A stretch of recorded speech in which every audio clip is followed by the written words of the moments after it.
आप सभी का मेरे चैनल में स्वागत है और आज का हमारा टॉपिक है संधि पार्ट 2। और संधि पार्ट 2 में आज हम लोग पढ़ने वाले हैं व्यंजन संधि और विसर्ग संधि।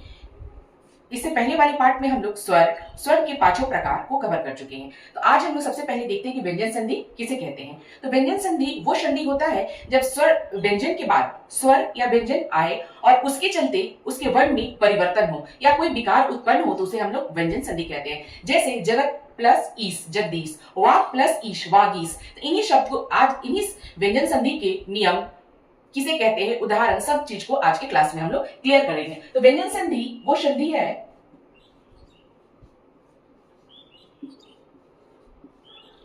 संधि किसे कहते हैं उसके उदाहरण से समझते हैं। तो व्यंजन संधि वो संधि है जिस व्यंजन के बाद जब स्वर और व्यंजन आने से व्यंजन में जो परिवर्तन हो उसी को हम लोग कहते हैं व्यंजन संधि। यहाँ कहने का मतलब है कि अगर व्यंजन के बाद व्यंजन शब्द के बाद अगर स्वर आए या व्यंजन आए और उसके कारण इसके वर्ण में जो परिवर्तन होता है उसी को हम लोग व्यंजन संधि कहते हैं। जैसे जगत प्लस ईस की क्या होगा, जगदीश।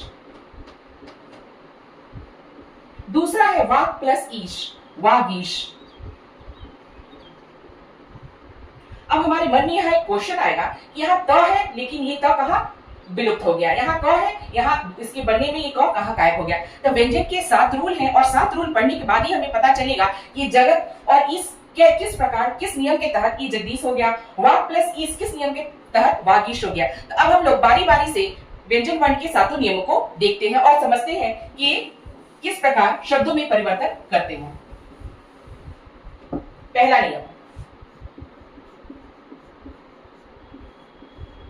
इसका पहला नियम है, व्यंजन का पहला नियम है। हम लोग व्यंजन के पहले नियम को देखते हैं कि व्यंजन का पहला नियम क्या कहता है। तो व्यंजन का पहला नियम ये कहता है कि किसी भी वर्ण के क च ट मतलब क च ट त प का मेल स्वर्ण या फिर वर्ग के किसी भी तीसरे और चौथे वर्ण के या फिर अंतस्थ य र ल व या किसी भी वर्ण से होने पर वो अपने से तीसरे वर्ण पर वो बदल जाएगा। पहला अक्षर क्या होगा, अपने तीसरे में बदल जाएगा।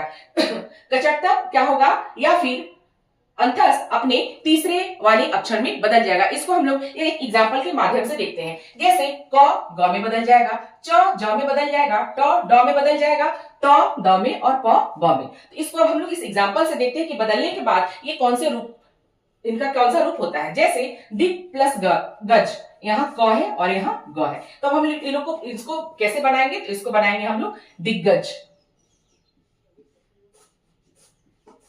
नेक्स्ट है हमारा वाक ईस, क है और बाद में ई है, तो ये कैसे बदलेगा, तो ये होगा वागीश। जो क का तीसरा अक्षर है वो ग है, यहां भी ग है। नेक्स्ट च है जो ज में बदल जाएगा, तो यहाँ है च, अच प्लस अंत, यहाँ च है और यहाँ अ है। अब हम लोग इसको बदलते हैं तो ये बदलेगा च अ जंत। जो ये च है यहाँ ज में बदल गया। नेक्स्ट है ट ड में बदल जाता है, तो यहाँ है सट प्लस आनन, तो ये जो ट है इसको हम लोग बदल देंगे ड में, तो यहाँ हो जाएगा सडानन। नेक्स्ट अब यहाँ है त जो है वो द में बदलेगा, तो ये कैसे बनेगा, सद्भावना। तो ये त है जो द में कैसे बनेगा, तो ये बन जाएगा सद्भावना। नेक्स्ट प जो है वो ब में बदल जाएगा, उसका एग्जांपल नीचे दिया हुआ है सु प्लस अंत, तो ये प जो है वो ब में बदल जाएगा, तो ये हो जाएगा सुबंत।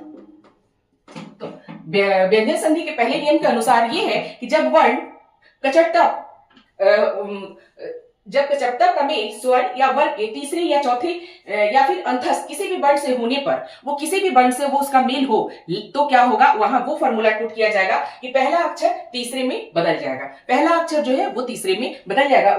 उसको हम लोग इस एग्जाम्पल के माध्यम से देखें और हम लोग प्रैक्टिस करेंगे, तब जाके ये और अच्छे से हम लोगों को आ पाएगा। तो अगला नियम हम लोग देखते हैं, नियम 2।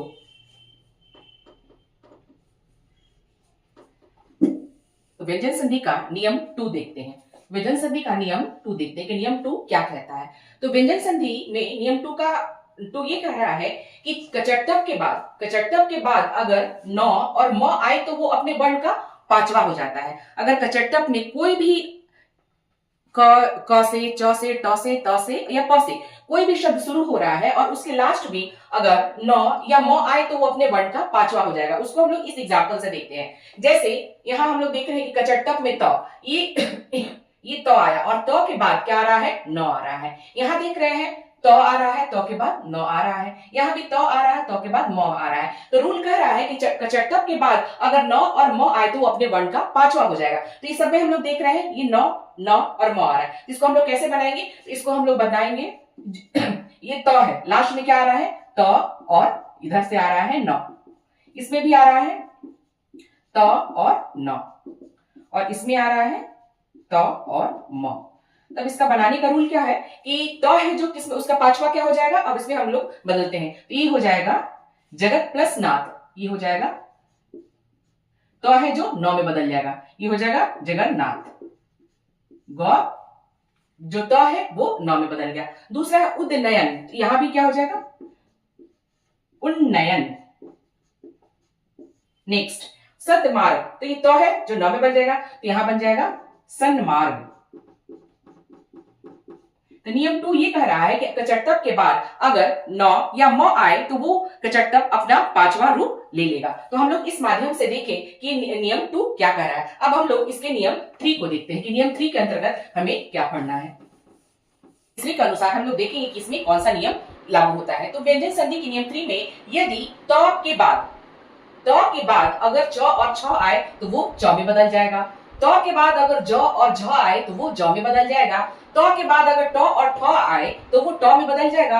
तो के बाद अगर ढ और ढ आए तो वो ड में बदल जाएगा। और तो के बाद अगर ल आए तो वो ल में बदल जाएगा। इन सारे ये रूल को हम लोग एग्जाम्पल के माध्यम से सॉल्व करते हैं और समझते हैं कि ये कैसे बनता है। तो अब सबसे पहले हम लोग पहला देखते हैं, ज और छ।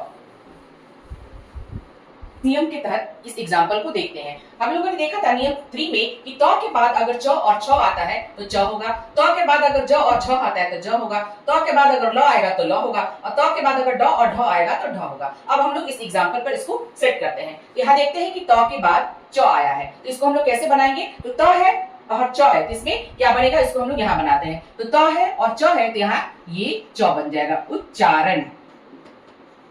नेक्स्ट यहाँ त है और यहाँ ज है, जब हम लोगों ने देखा था ज और झ रहे तो ज ही होगा, तो ये हो जाएगा सज्जन। नेक्स्ट त है और ल है, जब त और ल रहेगा तो ल होगा, तो यहाँ होगा उल्लास। नेक्स्ट यहाँ है त और ड, जब त के साथ ड और ढ होगा तो ड होगा, तो यहाँ है उत प्लस डयन, तो इसका हो जाएगा उडयन। नेक्स्ट है उत प्लस लंघन, यहाँ लॉ है तो तो के बाद लॉ है तो लॉ ही होगा, तो यहाँ हो जाएगा उल्लंघन। नेक्स्ट यहाँ है तो और लॉ, तो यहाँ भी लॉ ही हो जाएगा, तो ये हो जाएगा उल्लेख। तो हम लोग ने व्यंजन संधि के नियम 3 में देखा कि तो के बाद अगर च और छ हो तो च होता है, तो के बाद अगर ज और झ हो तो ज होता है, तो के बाद अगर ल हो तो ल होता है, और तो के बाद अगर ड और ढ हो तो ढ होता है। अब हम लोग व्यंजन संधि के नियम 4 को देखते हैं कि नियम 4 क्या कह रहा है। नियम 4 देखते हैं कि नियम 4 क्या कह रहा है। तो व्यंजन संधि के नियम 4 के अंतर्गत यदि तो के बाद श हो तो क्या हो जाएगा, तो के स्थान पर च और स के स्थान पर छ हो जाएगा। यदि तो के बाद अगर श हो तो के स्थान पर च और स के स्थान पर छ। इसको इस एग्जांपल के माध्यम से देखते हैं। जैसे उत्श्वास, यहाँ क्या दिखा रहा है, यहाँ तो है और यहाँ स है। तो के बाद अगर स हो तो है और यहाँ श है, तो के बदले क्या हो जाएगा, यहाँ ज हो जाएगा और श के बदले यहाँ छ हो जाएगा। तो इसको अब हम लोग बनाते हैं और देखते हैं कि कैसे बनेगा। तो ये है उत्पद प्लस श्वास, तो कैसे बनेगा, ये बन जाएगा तो के जगह हम लोगों ने च लगा दिया और स की जगह हम लोगों ने छ लगा, उच्च श्वास। नेक्स्ट है उत प्लस शिष्ट, तो यहाँ भी तो है, तो की जगह च और स की जगह छ बना देते। देखते हैं कि अब ये कैसे बनता है। तो ये बनेगा उच्छिष्ट।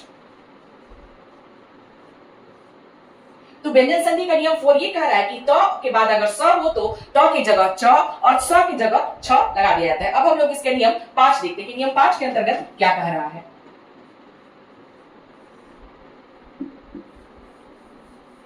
व्यंजन संधि के 5वां नियम के अनुसार क्या रूल है। तो व्यंजन संधि के 5वां नियम है कि यदि तो के बाद ह हो तो, यदि तो के बाद ह हो तो का द और ह का ध हो जाता है, तो का द और ह का ध हो जाता है। इसको इस एग्जांपल के माध्यम से देखते हैं। यदि व्यंजन संधि के 5वें नियम के अनुसार ये है कि अगर तो के बाद ह हो, तो के बाद ह हो तो ध में और ह ध में बदल जाता है। तो यहाँ त है तो त को किस में बदल देंगे, ध में, और यहाँ ह है इसको बदल देंगे ध में। तो अभी क्या बनेगा, ये बन जाएगा उधार।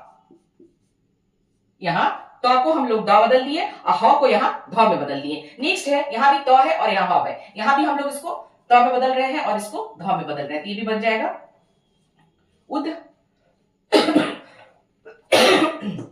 उद्धरण।